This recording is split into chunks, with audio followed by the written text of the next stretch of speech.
What's up, everybody? Welcome to the July 21st, 2025 IndiView Weekly Market Update.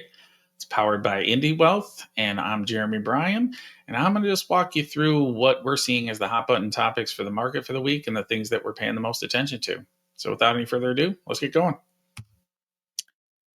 Let's start with last week. Last week, the S&P 500 earnings kind of kicked in. Earnings season really starts with financials for the most part. And I got to say, those numbers were pretty positive.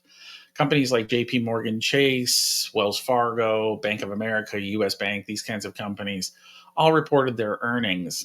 And I said this last week because I think that's a good snapshot. I like that financial starts because it kind of gives you a sense of what the broader economy is doing, because most companies do go to banks when they need money. So we have to understand how loans are doing and all that fun stuff. And the numbers were pretty good. There certainly wasn't anything that would suggest to me that we're on a spiraling down into recessionary territory. Really, what stood out the most, which isn't great for the overall economy or a barometer for the overall economy, stood out most was their trading revenues. And that's because we had that huge dip in April and then followed by a pretty substantial re-rally. So volatility was very high.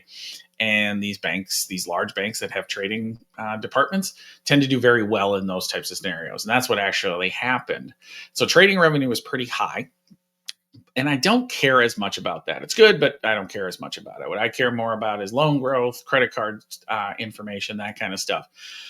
And really, there wasn't anything in there. Some of them had slightly disappointing reports. Some of them were above expectations. But for the most part, there wasn't anything in there that would suggest to me that things are getting materially worse at this point right now. So it's more of a snapshot of where we were and where we are, and a little bit of commentary on where we're going. The tariff implementation and that carousel that we've been on with regard to tariffs still could rear its head in the future. But at this point right now, based upon the financials numbers, I did not see that type of influence in there. Turning to number two, this is a thing that was talked about pretty aggressively in 2021 and 2022, was the S&P 500 concentration of the Magnificent Seven or the Mag 7 stocks. We are back there again. In fact, I think we're higher now.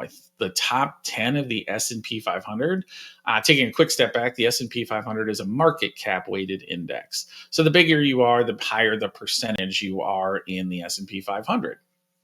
And the top 10 or 11 right now, if you want, because Google's in there twice for some silly reason. But for the most part, the top 11 is almost 40% at this point right now. So almost 40% of the S&P 500 is driven by 11 companies, which equally weighted would be nowhere near that level.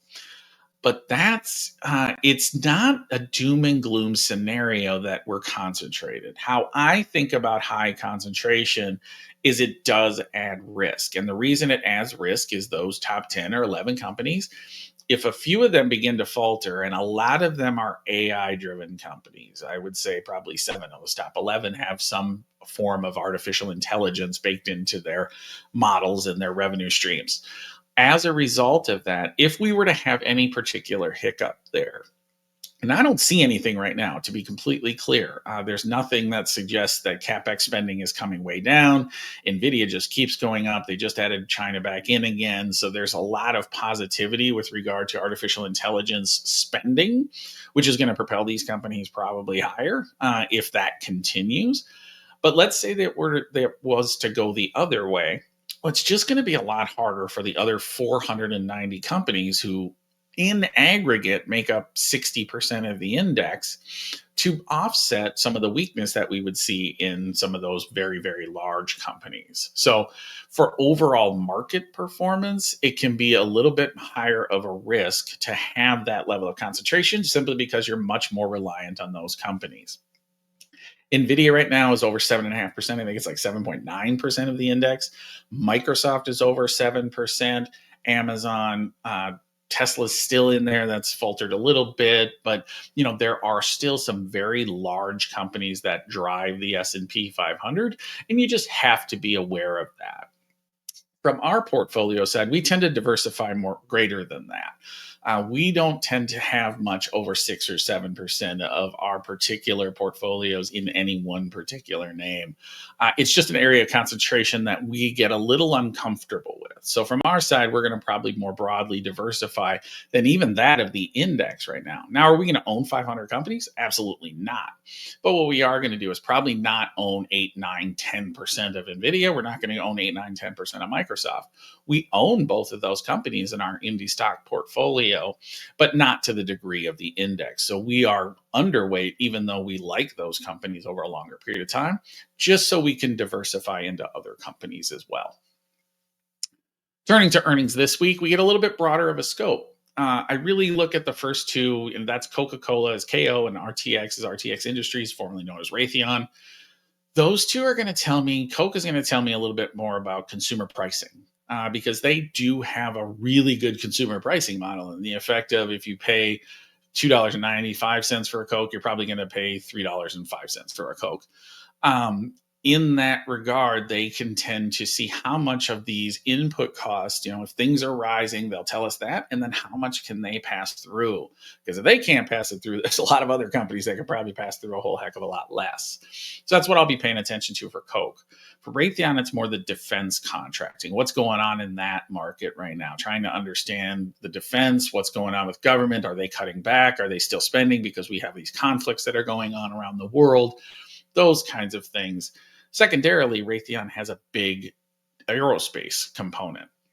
And so what's the general spend there? What are the input costs and the tariffs, the things that are happening there? And are they able to successfully pass through? I won't go into the other notes here real quick, but I did want to talk about one company that I don't pay a lot of attention to, but that the market pays a lot of attention to is Tesla. I just don't think Tesla is a very good barometer of the overall economy. I don't think it really tells us a whole lot about what consumers are doing. I don't think it really tells us a whole heck of a lot of even of what the auto industry is doing too much. Because I think the biggest thing would be what are EVs doing, which, the general consensus right now is that EVs as a percent of market share have probably flattened out and are probably on the decline.